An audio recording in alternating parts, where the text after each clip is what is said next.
welcome to That's Canon, a podcast talking about the Canon film series and other similar movies. This is episode 39, and I'm your host, Phil. And I'm Greg. And Greg, we watched the most Italian film ever, The Final Executioner, this week. Yes, we're back. We fell off the wagon a little bit. We did one non-canon movie to round out. Listened to Dickie's filmography. Then we had a July 4th episode in there, and then I was off on vacation for a weekend. So you and Jackie did kind of a special episode, and it feels good, I guess, to be back on the canon catalog. But boy, I was not ready for this one. I'll say that. You know what? I agree with you. I think the other Italian movie that we reviewed that's in the canon library was the Alien movie, Alien Contamination, right? Yes. In which was awesome. Yeah, that movie's really great comparatively to this. That's for damn sure. It's a low bar, but yes. I think that while both of those movies are low budget, The Final Executioner, is what's lower than low budget? No budget? No budget, zero budget. This is ultra low. This is sub budget. It's there's like three settings in the entire film. Oh yeah, it's like woods and subway station and abandoned Italian villa. Yeah, exactly. And there's no one in it. They didn't get any. I guess Woody Strode, who plays Sam in it, would be the big get from like an American actor perspective. I'm very impressed that you knew that guy's name, or more importantly, the character's name, because everyone was so forgettable. Did you recognize his face? Because I think you're right. Like they were all nobodies to me. I kind of like, he looked like someone that I've seen, right? And had that face. He just had that face. And looking into his filmography, he was in The Ten Commandments with Charlton Heston. He was in Spartacus. He was in The Man Who Shot Liberty Valance with James Stewart and John Wayne. He was in quite a few real legitimate movies. So, okay. I mean, he is probably the big get for the movie. In that he was actually in another movie before this. Exactly. That wasn't an Italian ultra low budget flick. Exactly. But yeah, everyone else is just Italian dude number one. They all kind of look the same. They all. I mean, we've had that problem, I think, in a couple other movies where especially the male actors look very samey, but it was way worse in this one. And again, it's just that the dudes that we seem to have that problem with. The women are varied enough because they've got different hair and clothes that differentiates them a little bit, but the guys in this one just all look identical, and it's impossible to tell them apart. I had a really hard time following who was who for a long time. Oh, most definitely. I had a hard time just kind of following the movie in general, because it just seems like there was large swaths of just nothing that happened in the movie. A lot of padding for sure. I think what was the runtime on this? It was like just under 90 minutes. Like, They just barely didn't make it. It is barely a movie. Barely a movie. But a lot of padding, a lot of like unnecessary slow-mo shots, I feel like, just to pad the runtime. Oh, most definitely. Montages. Yeah, we'll get into that one, but I would argue that montages have to happen kind of fast and over music or something. This was like 10, 15 minutes of montage, which we'll talk about. It was just Taj. Just Taj. I like it. And not that I know who the character in this movie was, but here's a little canon connection for you. Ooh. Margie Newton was in The Final Executioner. Who really cares or know who she is? Simultaneously, she was filming The Adventures of Hercules with Lou Ferrigno. Really? Yeah. Wait, so there was only like 3 female characters in this one? Which one was she? So Margie Newton in this one was Diane. Oh, she's the red dress. I think she's the red dress woman. Okay. And in The Adventures of Hercules, she's Aphrodite, which is one of the Aphrodite. four evil Yeah, one of the bad gods. gods, right? Yeah.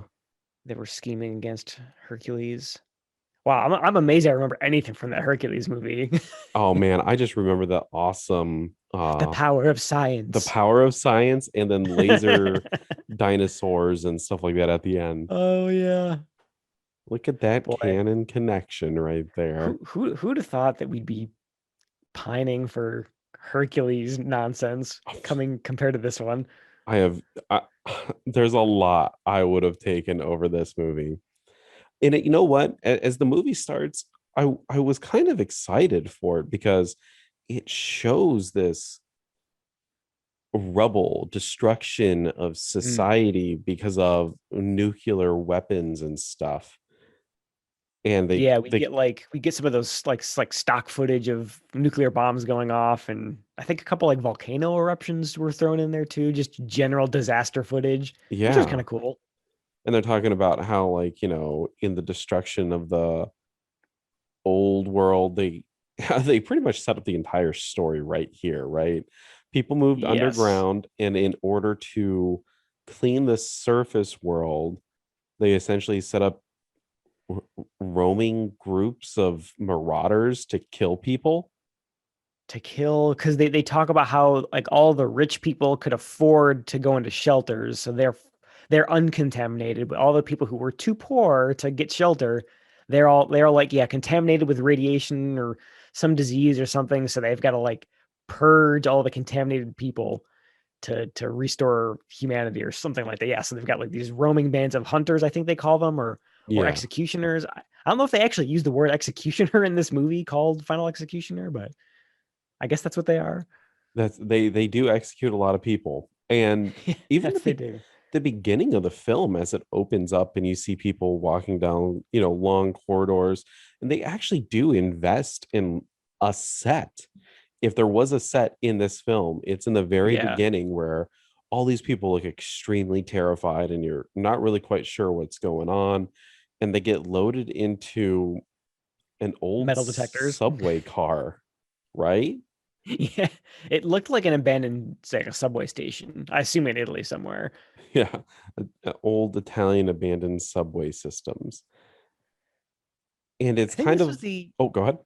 this was the like we talked a little bit before like how like ugly I guess the sets like there were so few locations. This is the only part in the movie that actually like looked kind of interesting. The lighting was kind of cool. It was dark and movie or not movie moody. But it was like, yeah, I think you're right when you said it before, where you're kind of excited at this point a little bit. You think it might not be as bad as you're expecting it to be because you get the kind of cool montage in the beginning, and this set looks kind of cool, but it was not to last, unfortunately.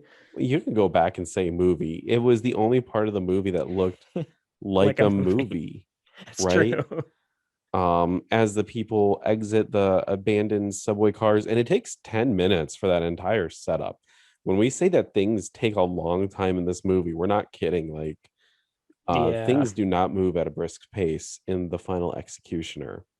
No, Uh, it was a lot of silence. You're right. We didn't really know what was going on exactly because we really get no exposition except for that intro voiceover. So we kind of get the impression like they're being expelled or put in prison or something. You're not really quite sure what's happening, but you get the impression that there's like two main characters. There's our main guy and a main lady, and they're sort of being shuffled out into these train cars, and you get the impression that they're prisoners or something, or that they're criminals. I don't know.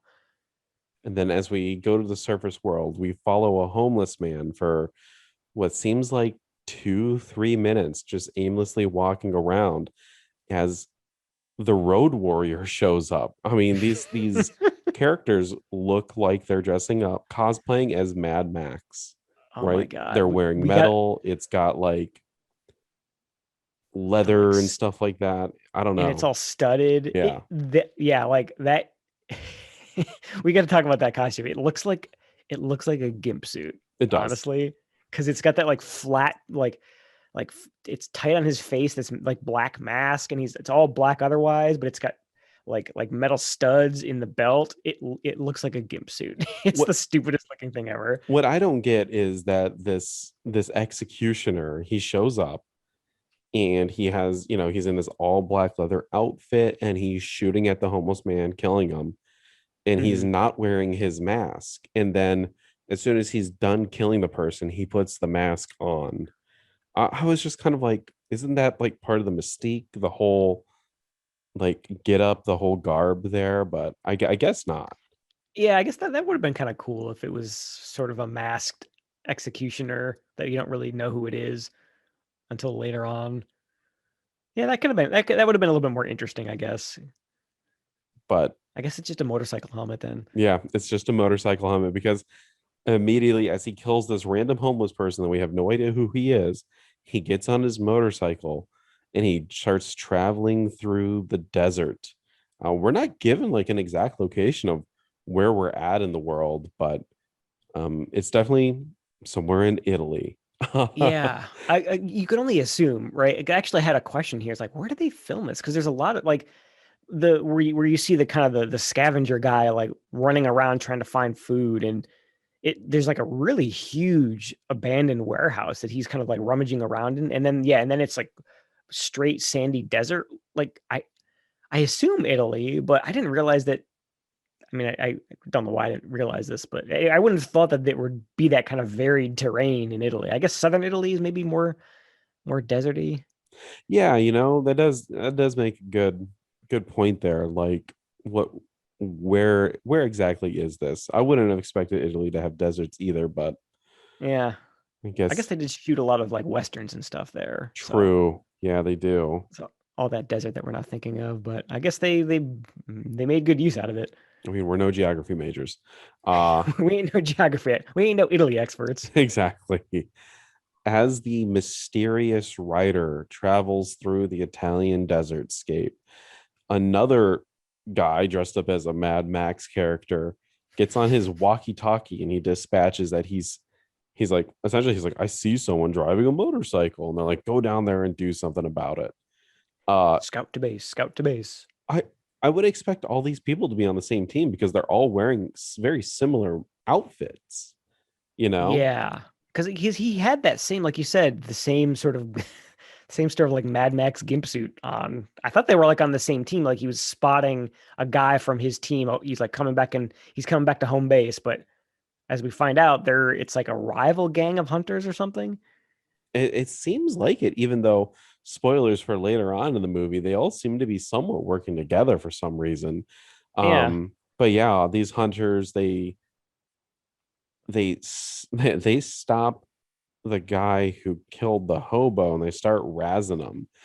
And the hobo killer is like, oh, I have authority to hunt people. And they like type into their computer on their motorcycle and Beep, it's like boop, beep, confirmed, he has level 8 clearance to hunt. uh boop. it's all That's actually arbitrary kind at of a cool best. line. uh Level 8, license to hunt. License to hunt. That would This have been a great title.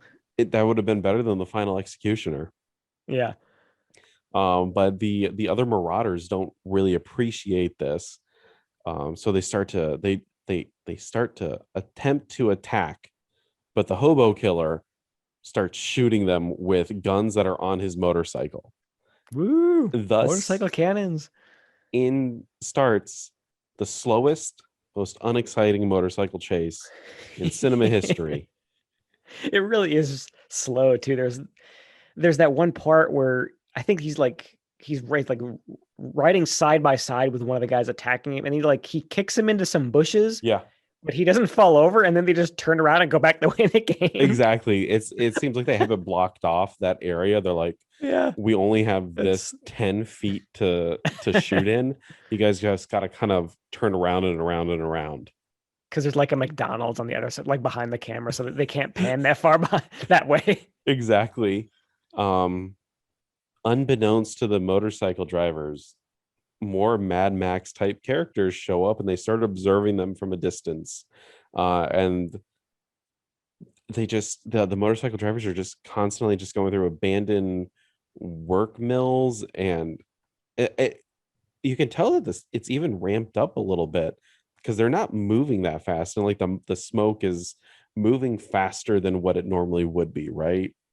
Yeah. Just really, really goofy. Yeah, you could tell that they shot it all really low speed and then tried to dress up. Either that or there were a couple parts where it looked like they actually sped the film up, which we've definitely seen that before, where they shot it slow and then just played it back fast to make it look like they were driving faster. Yeah. But you can tell in things like you said, like the smoke, the plumes of smoke, kind of moving faster than it would normally with just ambient wind. It's a little jarring. It's lazy. Uh, and talking about lazy, as the hobo killer knocks the other man off of his motorcycle, the mysterious woman who is observing them shows up and she's just like, congratulations, you've passed the test. Well, that's such a hokey Oh, bullshit way of hand waving what you just saw. I completely forgot about that. So they attacked this gimp suit Gary guy and they were testing him for. I Reasons. completely missed that. Yeah. Yep. Wow. I completely forgot about that. So I guess that kind of, yeah, is like that's a really ham-fisted explanation for why these hunters are attacking each other. um is she comes up and she's like, the Department of Security, it's kind of like wants to start working with you because you're a hunter, and the Department of Security is like, I guess, a really great organization for killing all the people that come from underground. Yeah, it's this we have like, and this is probably a good point to talk about the complete lack of world building in this entire movie. This is like the one passing reference that we've gotten to any kind of like outside, like what's going on in the world, like where the governments are. I feel like in a post-apocalyptic movie you need a little bit of that. Like contrast that with Mad Max, which especially like the Fury Road one, there's so much cool little like touches and details that give you insight of like how this world works, and there's almost none of that here in this movie aside from that first voiceover. Yeah, And you think like, what Department of Security? What? you Who are these get people? everything in that first 5 minute monologue, and if it's not explained in there, it's not explained anywhere in the movie. Yep, you don't get it. I feel like we needed like a cutback, a couple cutbacks at some point to sort of like a home base, like on the underground government, like actually showing us the Department of Security and how they're tied to these surface hunters or something. Well, we're just taking this lady's word for it. Exactly. And as the lady and gimp suit Gary, as you put it, are talking, they get a dispatch over the radio that there's some underground dwellers coming to the surface and it's time to hunt people. Oh yeah, hunting time.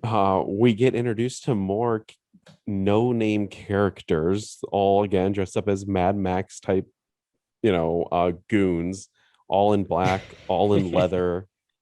They're threatening to kill each other even though they're all on the same team. um Yeah, that was a weird scene. He's just like the one of the gang members is hanging on to some like really cheap looking feature gun prop. yeah, It's like, oh, this could fire 30 bullets a second. It would totally blow you away. How would you like me to shoot you? And yeah, why are they fighting each other? I don't understand. neither do I. None of it makes sense. But as gimp suit Gary and the woman show up, the woman gets very infatuated with gimp suit Gary's gun because it's thermal detecting up to like 300 yards.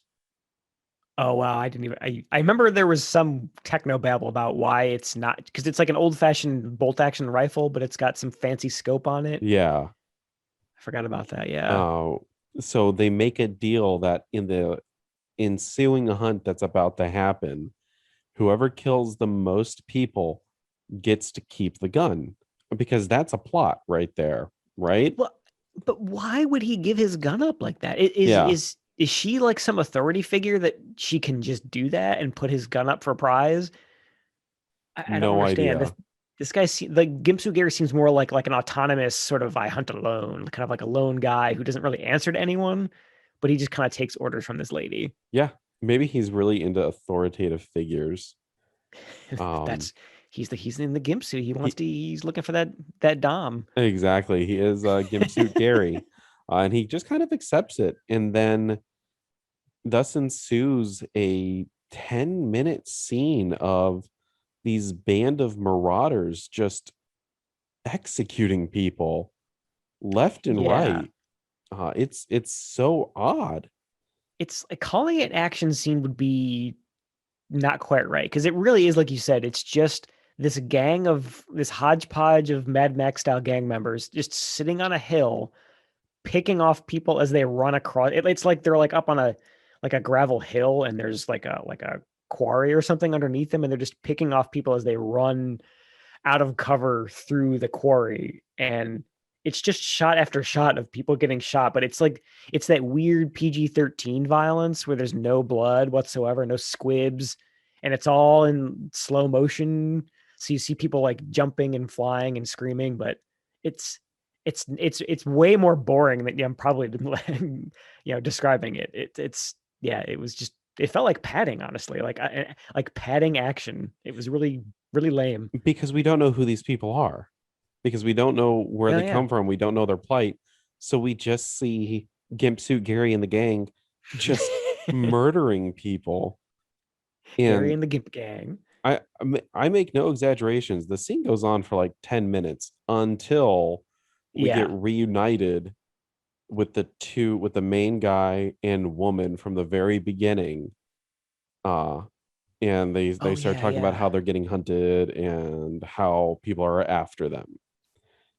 They try to escape, but they make it, no further than 10 feet away from the marauders before they're captured. Uh, the man is getting the shit kicked out of him, and the woman, immediately everyone's like, let's fucking rape her. Oh, we're back to that classic canon trope of just rape out in the open Exactly. These without people are definitely, yeah, they're out in the open in the Italian wilderness, and not a single person bats an eye when they're like, let's rape no, her. that's just what they do. Even including the other women in this gang. Yeah. They're weirdly desensitized to this. There's a lot of weird desensitization towards sex in this movie. Yeah. Oh yeah, we see that. Definitely see that later, but especially like right off the bat. And the weirdest part about this part where so like I think the one gang member is like, hey, let's take her out back and rape her, and then we'll kill her. Ha ha ha ha. Because we're evil assholes. And then there's like the kid, right? He's like the Wesley Crusher of this gang. Yes. He's like the main lady's kid brother, right? And he says this weird line. He's like, "Hey, can I try some of that too?" Yeah. Like, try what? Raping this hostage? What is going on here? It's He's like so asking for permission. It's such a weird line. the entire thing is weird, and immediately they kill her, and then luckily they don't show any of the rape. um No, it was a little. I thought for sure that's what we were gonna get, but it was like they shot it and then cut it out because the transition between them threatening to do that to her just being dead, it's edited really strangely. Unless I just like blinked and missed it. no, yeah, you definitely didn't miss it. It was just, she's there, she's dead, and then the scene changes. Because we see the guy get drug away by the car. And if you remember, we were talking about how Gimp Gary and the woman have a bet over who gets to keep the gun. So now because they're hunting him as the tiebreaker. And as they're hunting him, the woman is able to find him somehow, shoots him, and he falls into the water.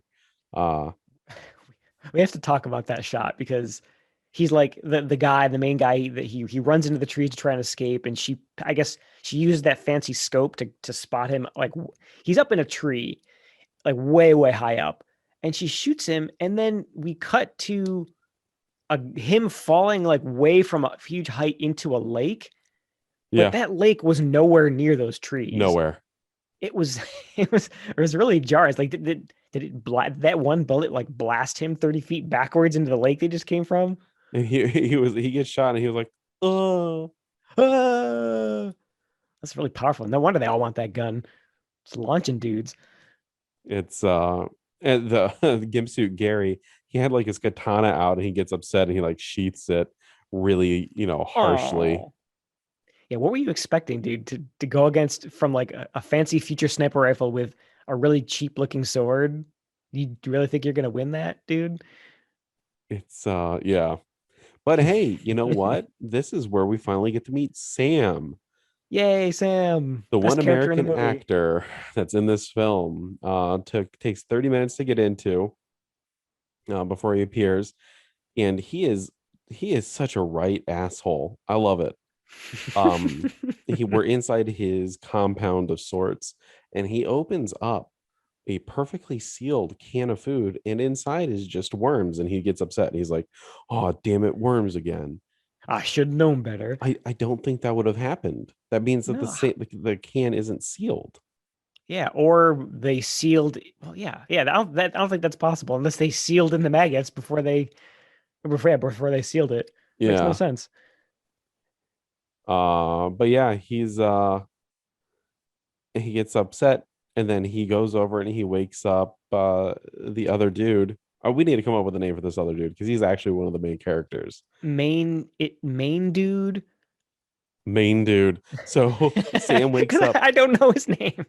Sam wakes Oh, up wait, the is it Sam? Yeah. Sam wakes up the main dude, and he's Okay, like, "Hey, yeah. you've been passed out for 10 days. Here, have some coffee. It's not real coffee, but it's like coffee." What What? could that possibly have been made out of? I don't know, but like, what the fuck? Like, what a weird thing. What a weird like Oh yeah, characterization. I don't even know if that's the right way to put it. there's like it's like three or four back like lines of back and forth about the coffee. Yeah, He's like, yeah, here's some coffee. That'll pick you up. It's not real coffee though. Can't get the good stuff. Like, there's a warehouse of the real stuff that I'd like to get to when you're strong enough to fight. It's like this long. I mean, I can totally get behind that motivation for good quality coffee, but it's a weird way to like socialize with this guy who's been near death for 10 days. exactly.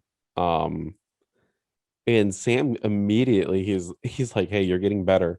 You fucking owe me because I saved your life." And he kind of smacks him around a little bit, and he's like, "Get in the fucking car. We're gonna find some food."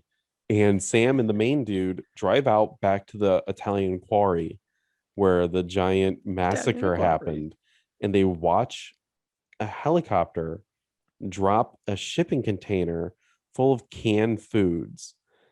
Uh, as that happens, we'll just call them like normal marauders show up out of nowhere, and they start taking the cans.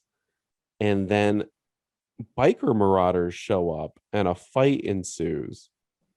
Yeah, I guess so. We haven't really done a good job. I mean, by we, I mean the movie hasn't really done a good job of differentiating who all these like various roving bands of like killers are. Because I feel like there should be it should be more obvious who are like the infected or the contaminated people that are being hunted and the hunters. Because I think what we see in this scene is just different bands of scavengers with like some with better equipment. Because I think the first ones they're just like the bottom feeding scavengers. They don't have any weapons or anything, and then the more well equipped ones come in to steal the food from them. And I think that's right. That's those are the two who are fighting over the cans. Yeah. I think. And then Sam waits for a clear victor, and then he shows up and single-handedly beats up the rest of the marauders. Uh, Yeah. and then main dude starts running them over in the car that they brought. And this doesn't make Sam happy. He's like, "Man, you're one crazy asshole." Like, which makes no sense because this guy, he just like you said, single-handedly like dispatches this entire band of like, these poor hungry guys. He limps over as like as a ruse, and he's like, oh, please just give me one can. When they get close to him, he just kung fu's them all to death. Like, why did we get some long fight scene when this one guy could have done it on his own? And you're right. He kung fu's them to death. He does the lamest Judy chops because they're not judo chops, they're Judy chops. Judy. It's what Roger Moore did in in his James Bond series, he just like lightly taps people in the neck And they fall and they over. fall over and just die. Got it. It's like a Vulcan nerve pinch where you don't need to like apply a lot of pressure. He's so precise with his chopping that they just immediately go out unconscious. Exactly. Uh as they get back, we get a little more story from Main Dude. Main Dude is telling Sam that he lived in an underground facility and that he got kicked out because he came to the realization that the surface world that everyone else is on is not contaminated anymore, that it's perfectly fine for everyone to go back to the surface and resume life. But the underground overlords don't want to do that because they're in total control of everything. So they kicked him and his girlfriend out to Right, die. for trying to like tell them the truth or something. And I guess they just like this setup because yeah, what's his name? The like Mr. Miyagi character, Sam. He's like, yeah, this is just like it or not, this is just the system now. We got to get used to it. It's again, I mean, I feel like we're harping on this, but like it's so unsatisfying that we're just all of the kind of cool world building is all like lame exposition. Like we don't get to see the underground overlords. We don't get to see any kind of like shadowy council of evil guys who have like nice food and nice clothes to kind of compare against this horrible wasteland. We just get the wasteland and the wasteland people talking about how bad it is. And And that's it. exactly how great would it have been that Sam and the Main Dude go back to the underground to like liberate them or something? Oh yeah, Instead, that would we have been just get awesome. more marauding.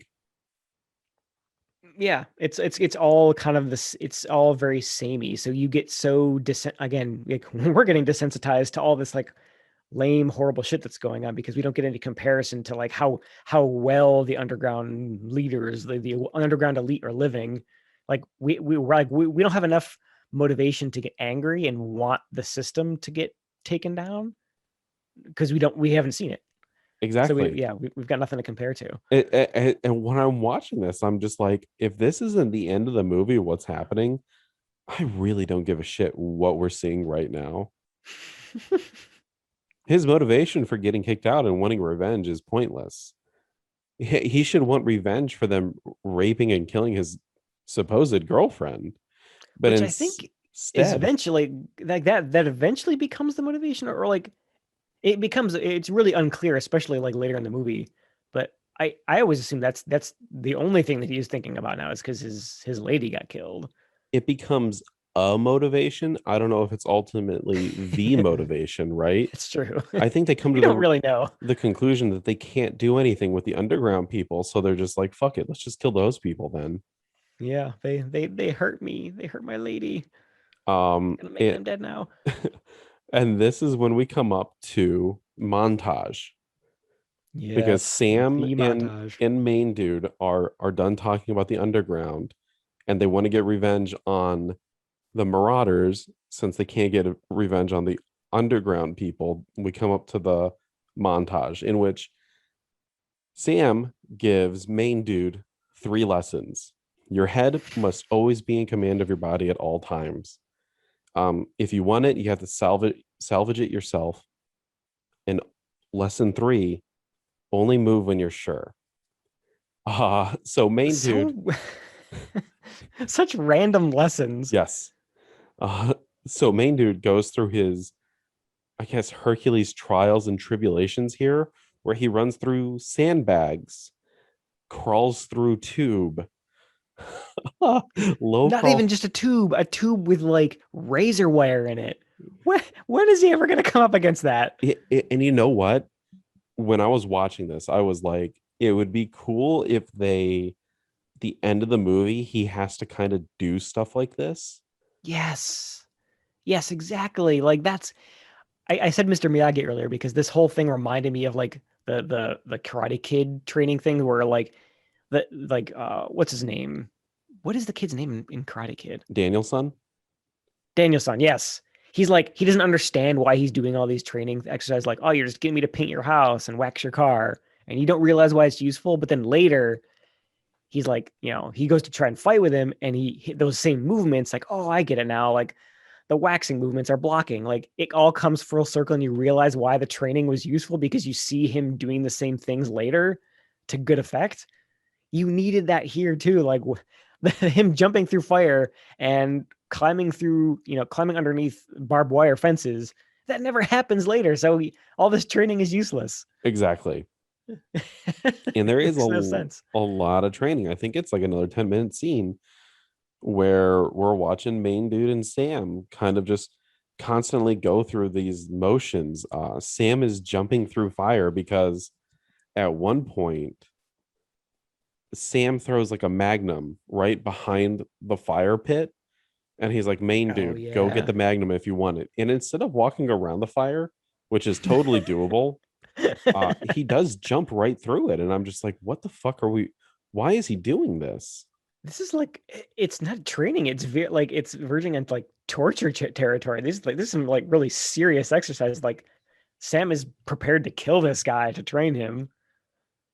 Are you kidding me? Driver like running through fire like that? He could have easily been killed. Exactly, thus ending your entire movie. But no, we make it through the 10-minute montage, and Sam and main dude are, You're ready now. yeah, Sam tells the main dude, you're ready now.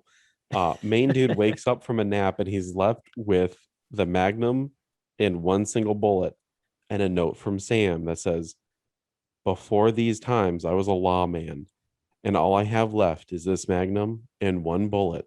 Save it for the right moment. Good luck. So, I mean, I feel like that's a thing, and we've seen in movies before. I can't think of one off the top of my head, but there are definitely movies out there or shows where there's like the main guy has really limited ammunition or one bullet, and it's always like a kind of a cool thing where you're wondering when he's going to use it, and then the moment it's going to happen before the character does. I Yeah, feel like we don't really get that. It feels really anticlimactic when it actually happens later.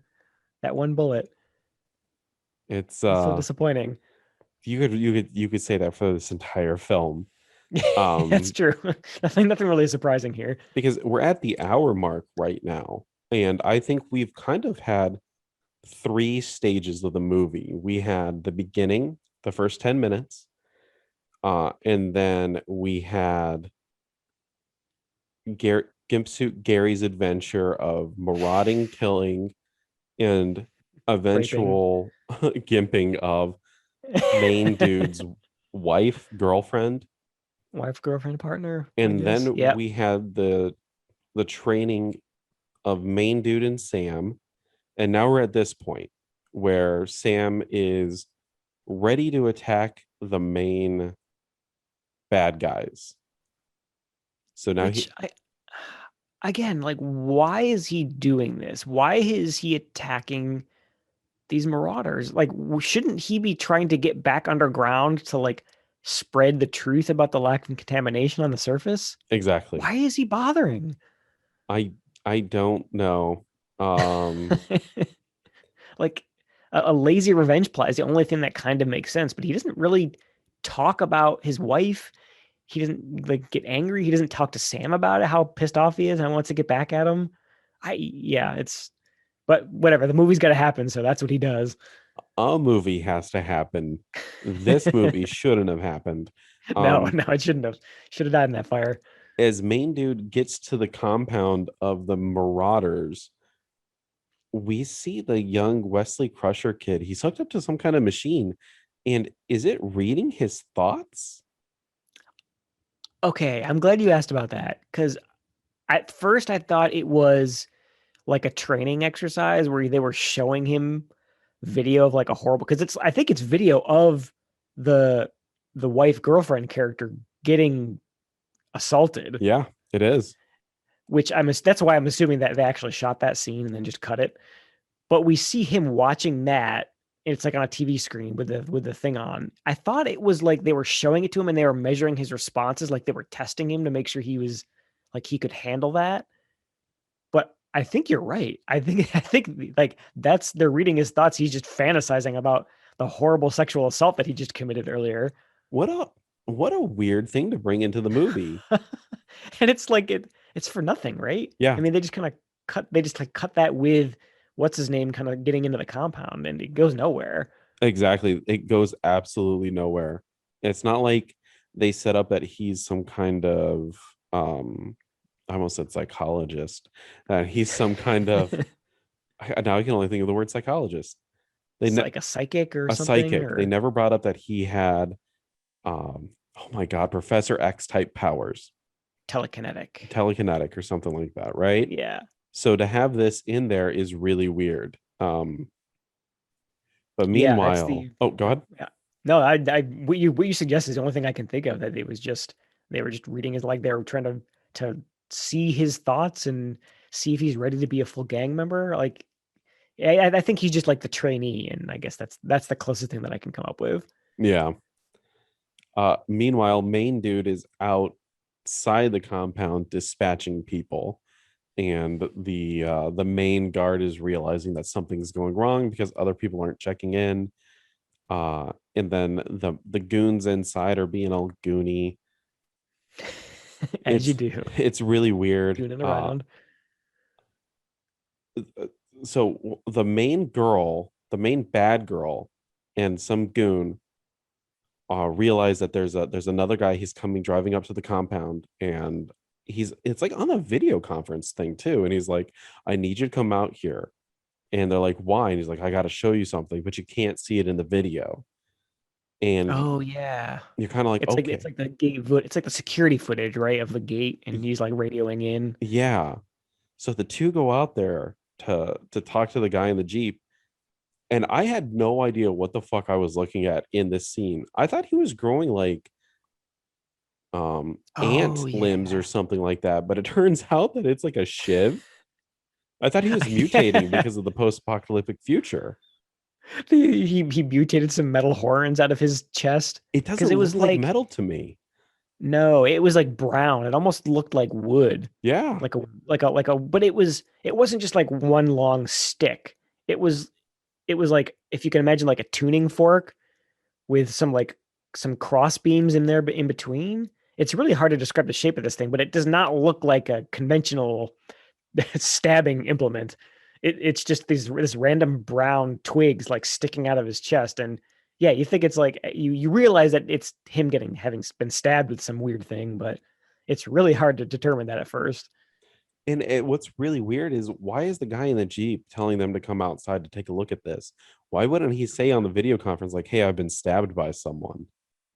Well, yeah, okay, so that's the thing. Was like, why did he lure them out there? Was our main dude in the Jeep like threatening him, like call your guys out here or I'll stab you?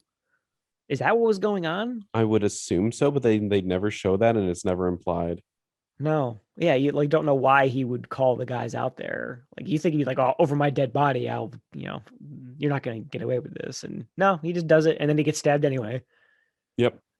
Womp womp. Exactly. Uh, Meanwhile, inside the Goon Mansion, there's people having sex, and other people are watching them in a CCTV uh, security camera. It's really weird. Yeah. You knew it's an Italian movie. You know they got to find a way to shove some boobs in at some point. And I'll give this movie credit, like I do in the other movies.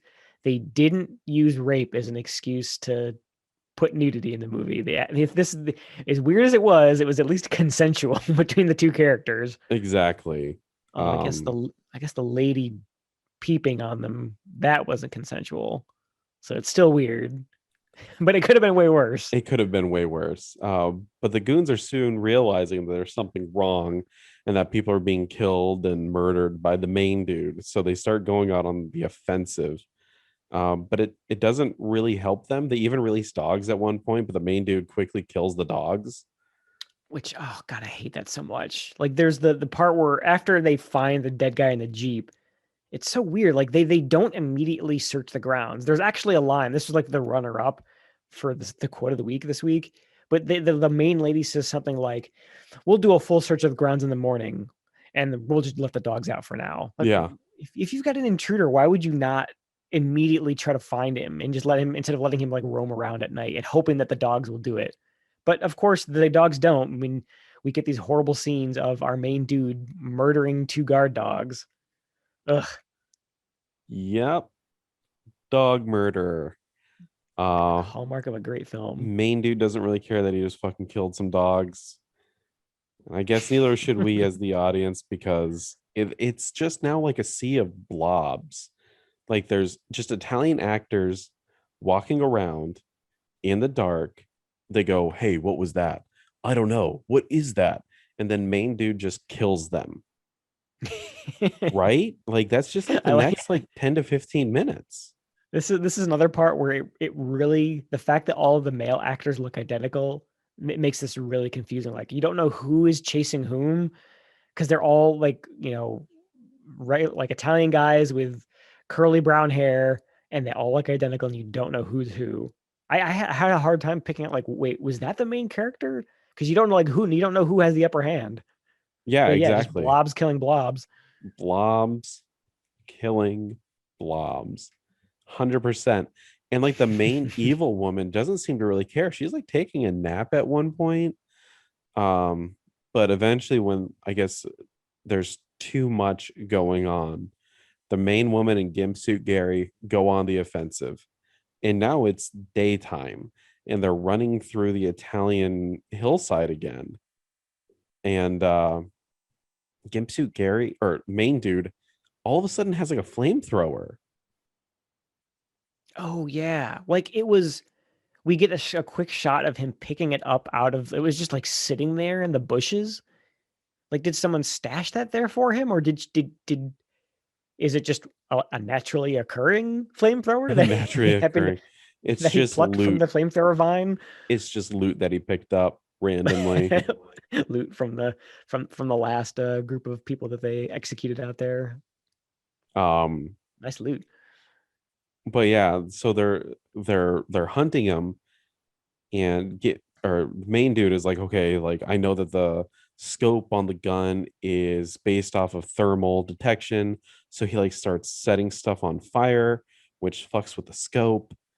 Um, and the main woman inadvertently kills, I guess, lead goon because she blows up the flamethrower.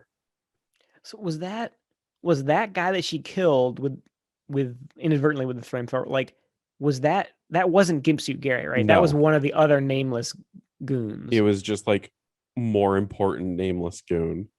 Okay, like this, like Yeah, the third in command goon, I guess. exactly. Uh, I one of those goons, whoever he is. as he blows up, she goes back to the main base where Gimsuit Gary is, and they're essentially like, we gotta fucking kill this guy, like right No now. shit, dude. Just then, main dude shows up and he has a sword fight with Gimsuit Gary, and Oh yeah, yeah, it's I forgot about that. it's all right as far as like sword fights go in movies, but he's about to get killed. And that's when main dude takes out the magnum and shoots Gimp Suit Gary right in the neck. Yeah, Not the face, the neck. it was just so. I said it before. It's so anticlimactic. Like the one bullet, Yeah. the one gun that he's got, the one gunshot that he's got, and it's just. I mean, I guess it's like killing Gibsu Gary since he's like one of the main bads. That makes sense as like a target, but the way that they shot it was so boring. Yeah, like it was just like a really quick, like a little pea shooter shot to the neck, and it wasn't kind of like big and dramatic. It was, you think he would get like a nice squib or something, or yeah, it was like in the head, and I don't know. I mean, these cheap movies always would have like a head explosion or something crazy happen at that point, but no, we don't get any of that cool fun stuff. No. Just he just kind of falls over dead, and that's it. Uh What a bummer. Main dude leaves the compound and he has no weapons to protect himself, right? And that's when a main evil woman shows up, has him dead to rights, and is about to shoot him when Sam shows up out of nowhere, Yay. kills her, and he's like, stop in the name of the law. And he's got his And badge on. he's got the badge on. This is like New York Police Department. Oh, does it? Does it really say like NYPD? Yeah. I And missed he's like, hey, we're going to join forces for the new world. And credits. that. So like in true Italian movie fashion, as soon as all the bad guys are dead, the movie immediately has to end. Exactly. There's no there's no like follow up where we see them like making plan like any kind of like cliffhanger like indication of what they're going to do next to go bring down the system. It just ends. Ugh. Exactly. Like everything else in this movie, it's really unsatisfying. Like all of these last action scenes, like the final bullet was really disappointing. Even the flamethrower part was really disappointing. Like he didn't use it on anyone. He torched like the ground next to him so that she couldn't see him with the scope. But then he just takes it off and threatens the guy with a gun. And then I guess the flamethrower inadvertently kills a guy when it explodes, but like you don't see it actually torch anyone. It's just one disappointing action scene after another, and then it just ends. One disappointing action scene after another, and then it just sort of ends. Best way to describe this movie. Yeah. So what did you give this out of 5, Phil? This is one. A 1. Yeah. Yeah, it was. I gave it a 1.5. I threw it. I mean, it wasn't like the absolute worst thing that I feel like I've ever seen. I think um Dr. Heckle and Mr. Hype kind of it still is worth like I didn't actively hate this movie. It was just kind of boring. I gave it a half that like extra like point and a half for there's like some of the synthesizer music is kind of cool when it actually shows up. It's not quite as boring as it could have been. Like there's at least it wasn't like just one action scene in the beginning and then one in the end and then a whole lot of people talking in the middle. Like they at least try to do some interesting things throughout. So I threw it a bone there. Like I wasn't super bored watching this, but it yeah it leaves a lot to be desired. It was clearly pretty cheap, pretty lazy. Yes, exactly. 100%. Cheap and lazy is the best way to describe this film. I can't see them in the midst of making this movie going like, this is going to be worthwhile.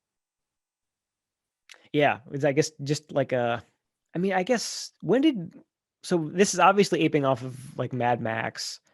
When did The Road Warrior come out? So, Road Warrior came out in, let me take a look here. The Mr. Road Google. Warrior. Why is that not showing up? Road Warrior. 1981 was Mad Max 2, aka The Road Warrior. Okay. Um, and So I then, feel like this has to have been just a response to that. But I feel like it's still a couple years late. When did the third one come out? Thunderdome. I don't think that was until like Yeah. 1989. That was like close to the Oh, okay. 90s. Oh, no, never mind. 1985 was Thunderdome. Oh, interesting. Okay. So I guess like this whole like post-apocalyptic genre was still pretty like it was active enough, it was popular enough at this point that it would I guess make financial sense to try and do like a really cheap B movie to cash in on it. Oh yeah, I think still like in that early 80s, the whole Road Warrior type ripoff thing was still pretty strong. Yeah. Because I think I don't have any like exact list in front of me, but I feel like I've seen or heard of a lot of other, not just Italian movies, but just sort of like copycat movies from around the world around this time, and they're all probably identical to this. So I'm sure, geez, that would probably be like a podcast in itself of just going through every Mad Max type ripoff movie. I'm sure a lot of them are Italian. I'm sure there are ones from all around the world, but I just I have this like feeling that there's just so much out there, and this is just more like that. This is probably pretty samey Oh, compared to those other. definitely. So I mean, yeah, like I said before, as far as like a copycat goes, it definitely disappoints on the post-apocalyptic genre. Like I said before, there's no interesting world building. There's no interesting characters. It's not like a satisfying sci-fi plot. It's just kind of a lame action movie with Yes, forgettable characters. 100%. What was your quote of the week from this movie though? So the quote of the week was it happened pretty early on. I think it was probably in like the first 10, 15 minutes or so. It's right after we first meet Gimp Suit Gary, the Hunter Man, and he just finishes that test, and the boss lady, the big gang boss lady comes up, and it's like, oh, you passed the test. And the guy, Gimsu Gary, asks her if, what are you doing here? And she says, this is my reservation. This is my hunting ground now. The Department of Security knows my passion for blood and killing. So, Idra, you managed to get control of this reserve as well. It's our own ground. The Department of Security knows my passion for blood and killing. And you? Did you ride all this way to visit me? It's the only area where there's a bit of excitement. Oh my God. It's like the most comically evil thing that you could possibly say. Yeah. Like, what villains actually talk like that? My passion for blood and killing. It's the like, this is big American movie kind of like talking, Yeah, like, right? they have to just like beat you over the head of it. Like, we surely don't get that impression from the fact that they just slaughtered like a huge crowd of innocent people. No, we had to have her come out and say that she's got a passion for blood and killing and rape too, apparently, although we don't really get to see that. Exactly. Ugh, What a weird movie. what a weird movie. And I mean, overall, like, I think I've said this in a couple of other episodes. I normally like these kind of Italian ripoff movies, but I'm starting to think that I just really liked Alien and Contamination, and the rest of it is just going to be garbage like this, Probably. which is unfortunate. But that was it's at the high water mark for classic Italian genre ripoffs. So I'm sure we'll get another good one. I'm sure there are lots more of these in the canon catalog. I think so. I think there's definitely, I think there's going to be like another one, but what we have coming up next though. Ooh, Well, first off, actually, do tell. before we get there was something about this movie. So fine, let me bring it Ooh. back up. I always like Do we mess guess with my tabs when we're talking, and Are you one of those people who's got like a million Chrome tabs open? yes. Where's my trivia? Where Nope. did the trivia go? Okay, the final executioner. So here we go. A certain amount of the footage from this film is used in a later film called The Bronx Executioner. Woody Strode's What? footage as the character Sam is reused in The Bronx Executioner as his character is called Warren.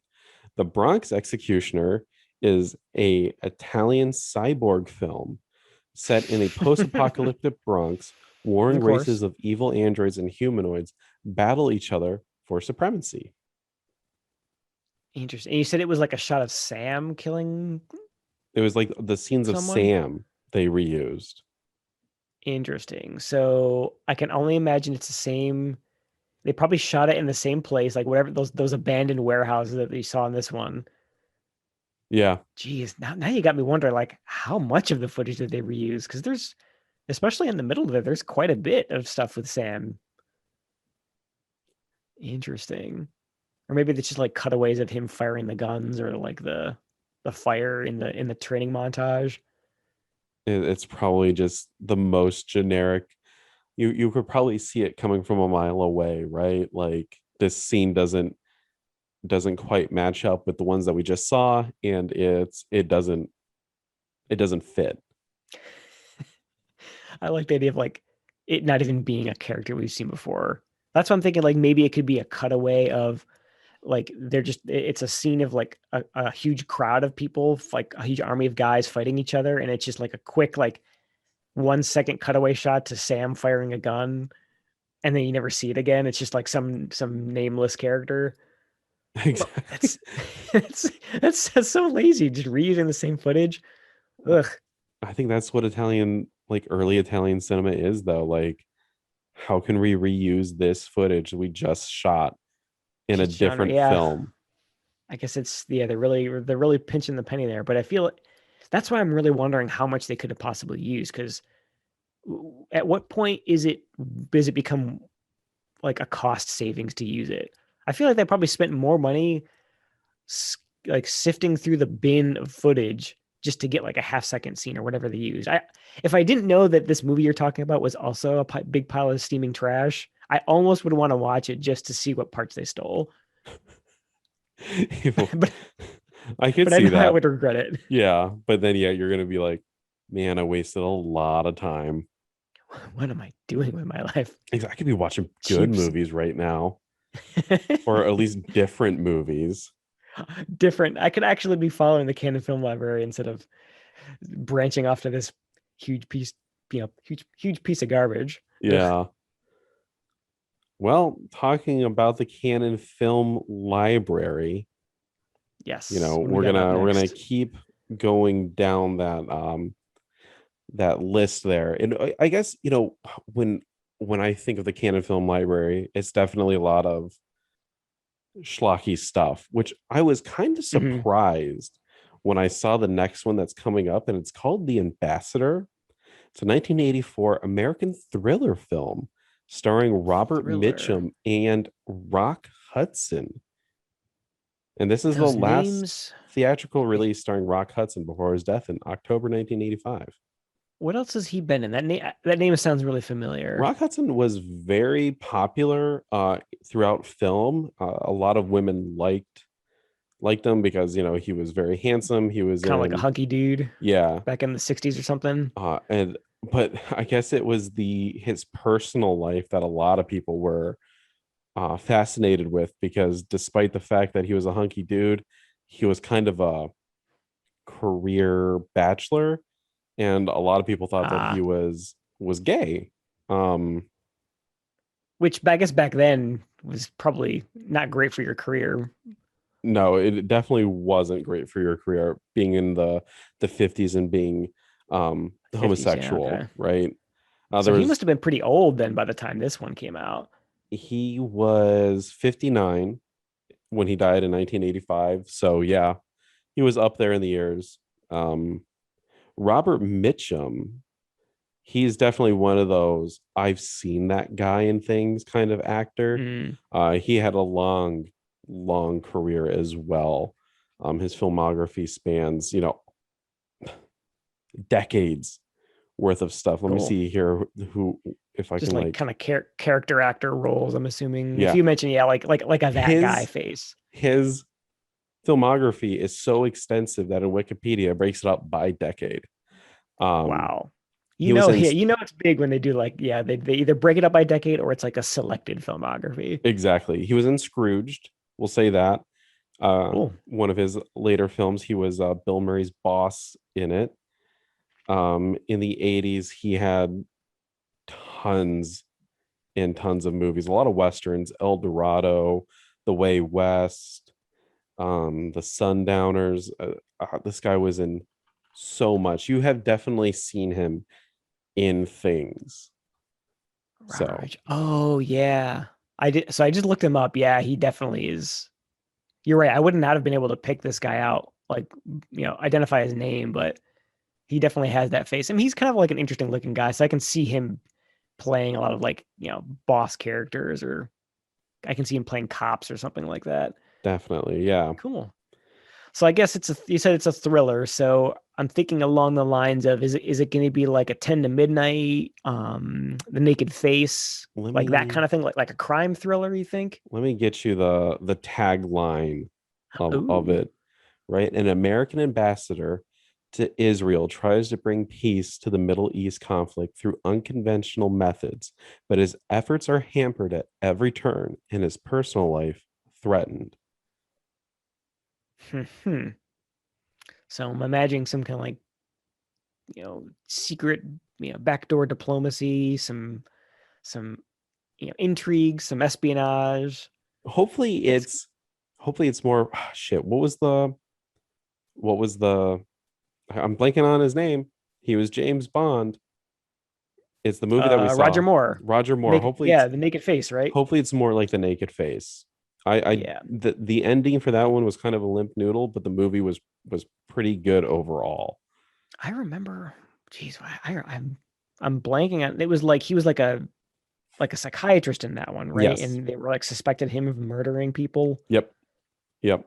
Okay, so I guess that one was more of like a crime thriller. This is more of like a political thriller, I'm guessing. More, yeah, this seems like more political thriller than anything. But you know what? We know what it could be if we're really unlucky. Like it could just be old dudes sitting in dimly lit rooms talking Talking. for 90 minutes. It's an exposition film.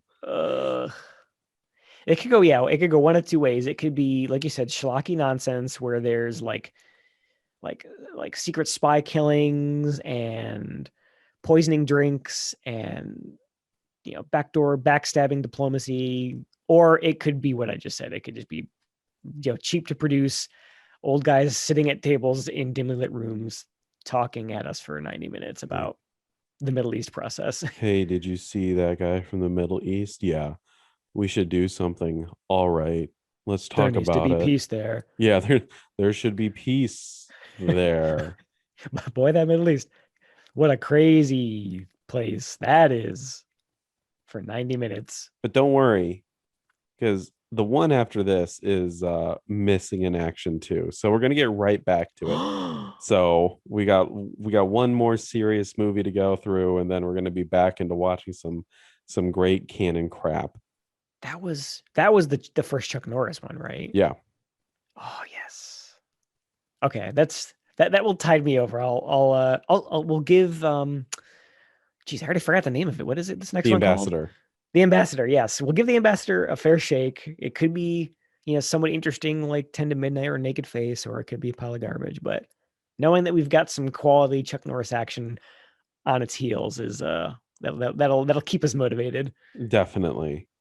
Well, do you have anything else to bring up? Or No, it's overall, I can't recommend Final Executioner. It was kind of boring, and unless you are, like I said, unless you were really into watching all of the Mad Max copycat movies, it's pretty forgettable. It's not like funny bad or genuinely interesting. It's gonna be a pass. So I can't recommend watching it. It's so forgettable that when you ask me about it tomorrow, I'm going to be like, I don't know what you're talking about. What now? Yeah. We're just gonna keep confusing it with the Exterminator movies, which are infinitely more entertaining, but it's got a similar enough sounding name that is that the one with Ginty in it? Old Gimpmeister. We'll never remember. Old Gimpmeister is what we'll call it. This one has Gimpmeister, the other one has the Gintmeister. And that's all it was known for. Well, if you like what you're hearing, please subscribe to the podcast and leave a review. Give us some constructive criticism on how we can make this podcast more enjoyable to you. You can follow us on YouTube at That's Canon, and you can email us at thatscanon@gmail.com. That's CANNON @gmail.com. And remember, since we said it, that's canon.